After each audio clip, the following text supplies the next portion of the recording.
Now, I get many requests for flies, and this morning I got a request for a fly called the Barney Google. Now, it is a fly I've tied before. Now, it's a fly that basically it came around about the 70s or so. Now, it was a Richard Walker.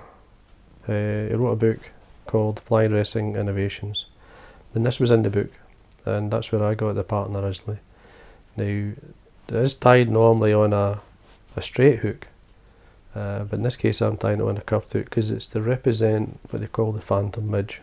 Now, the phantom midge is just a transparent light midge. It's on many waters, so you can get it in slightly different sizes. In this case, a size 14, it's a 12s, 14, around about that. 16s would be okay, but obviously with the glass bead, unless you get them fine enough, you can go smaller, but the standard would be sort of 12s and 14s would be ideal.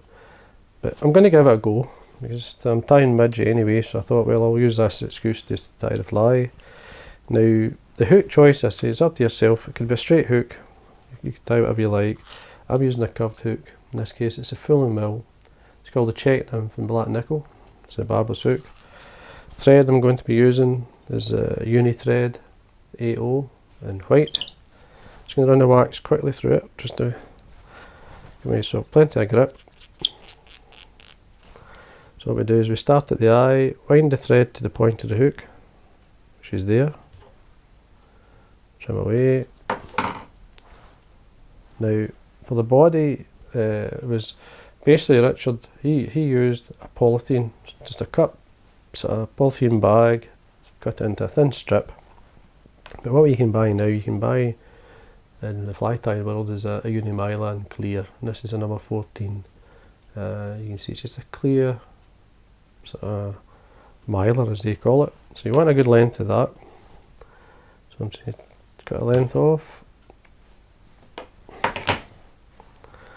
Now tie it in at the top, nice and tight, just wind it sort of halfway up. Now what I'm going to do here is I'm going to wind over, I'm going to wind this down and back up to form the taper shape. Obviously sort of wind it onto a bare hook, but to give you the grip, I'm just going to touch super glue onto the hook shank, and then I'm going to work my way down. Just work way down the hook. Just keep going. You can build the body up to suit yourself. It could be as thin as you want, it could be as thick as you want. Normally it's a nice taper type shape, so I'm going to wind it up to the thread, and then I'm going to come back down. Nice and tight. Now 2/3 of the way back down, and I'm going to start to come back up. Now because of the taper, you need to give yourself a wee bit more grip. Just going to touch of super glue there, and just wind over this.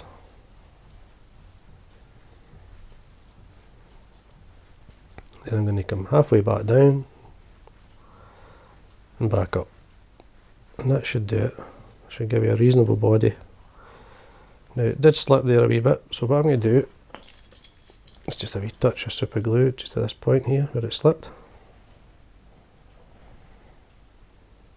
Allow it to stick. Now you can, I will do that, it would be better for you to sort of coat this with varnish or a UV resin if you want. It's entirely up to yourself, but it would last longer if you did that. Now normally I would just whip finish off here and then, as I say, varnish or coat them with a resin. It's entirely, as I say, it would make it a wee bit stronger. But I'm going to continue with the fly. I'm going to finish the fly. Now for the, I'm going to use in this case a Mallard Flank feather for the throat. It's the Mallard Flank. You could use grey partridge, widgeon was used. You could use whatever. It's got this kind of nice marking on it. This is quite a light marking, so not too many fibres. I'm just going to bring it fibre straight out so the tips start to line up. Just do a small throat on the underside.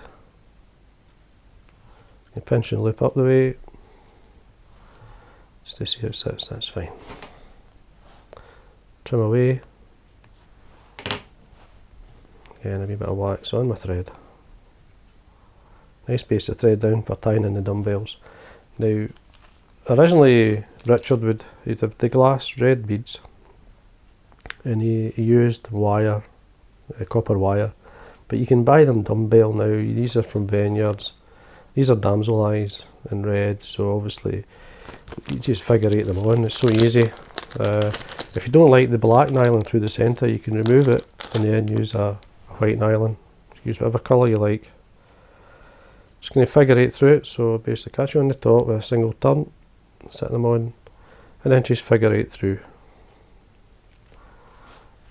Some wax on my thread, some extra grip. So it's not going to move.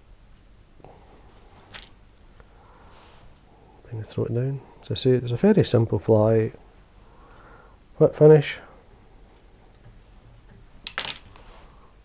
And trim away the waste. And there we are. And that's basically the Barney Google. Finishing it off with a coat of varnish just on the top, between the eyes, just a wee drop in there. Underneath. Just be careful you don't touch the wee fine fibres. Make sure the eye's clean. I'm using a piece of wire. Let's see how it looks. So it's a good pattern for like targeting fish, especially in the small fisheries. If you're walking along, you can see fish working. You can put it in front of them. Obviously, you can cast it normal out and get it down and tweak it back, and just a small midge coming up off the bottom will just flick it still up. Then you could get with the small glass eyes, you'll get that extra resistance that you can sort of work it a wee bit better. As I say, originally tied on a straight hook. This is obviously a curved hook.